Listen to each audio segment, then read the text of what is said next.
Il y a certaines choses qui sont confuses parmi les enseignements et à travers la religion. Je me considère pas chrétienne et ni pratiquante, même si je suis baptisée et d'avoir fait la première communion et confession au primaire. Étant jeune, cela m'était obligé et ça m'a jamais intéressé. Je n'ai jamais voulu lire la Bible non plus. Voilà pourquoi mon étudiant m'a amené d'y apporter ma propre vérité sur les enseignements de Jésus, puisque c'est ce qui m'a toujours intrigué. J'ai toujours cru en Dieu, en cette puissance divine, mais sans trop m'y attacher, jusqu'au moment crucial de ma vie qui avait complètement changé. Je ne pouvais plus nier de ce premier enseignement que j'ai appris et qui s'est manifesté. Demande et tu recevras. Mon premier miracle, ou si je peux dire, mon premier souhait, ma première demande à Dieu. Selon ce que j'ai appris à travers de mes recherches et de mes lectures, j'ai pu faire moi-même la part des choses, d'en discerner ce que j'ai jugé véridique ou fausse, et d'en faire ma propre vérité, passant concorde avec ce qui vibre et émerge en moi. J'ai aussi constaté que tout ce que l'on m'avait appris en mon enfance jusqu'à aujourd'hui n'était pas du tout la même chose, donc j'ai une perception tellement différente de la vie maintenant.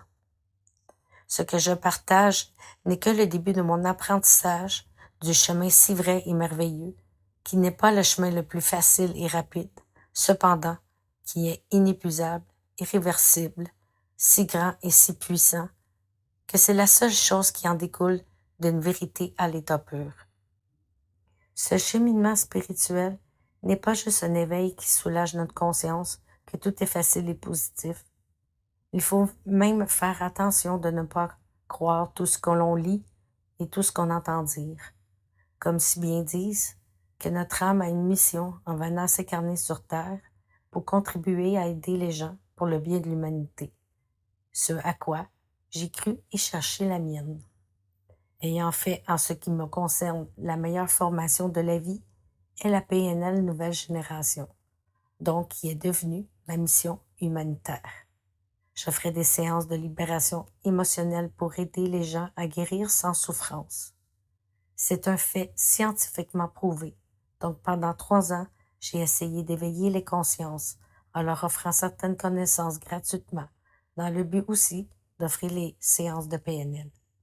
J'ai fait plusieurs lives, créé des vidéos, créé un site internet, créé des fichiers PDF, un groupe et même un cahier de notes. Et le résultat a été quasiment nul, ceux à qui j'ai pu vraiment aider.